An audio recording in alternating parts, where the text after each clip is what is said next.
Wakazi wa mtaa wa South C jijini Nairobi wameamkia mkasa wa jengo la ghorofa 16 kuporomoka likiwa bado katika hatua za ujenzi. Nyumba hii inadaiwa kuporomoka asubuhi ya leo tarehe 2 Jumaa mwaka wa 2026. Kilomita 6 tu kutoka katikati mwa jiji la Nairobi ndipo linapopatikana jengo hili.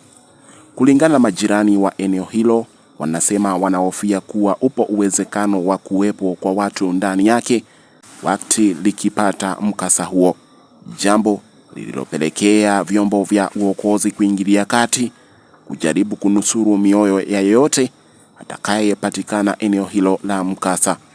Ni siku chache tu zimepita tangu shirika la huduma ya kutathmini ujenzi kutoa onyo kwa yeyote atakayejenga kinyume na taratibu zilizowekwa na shirika hilo.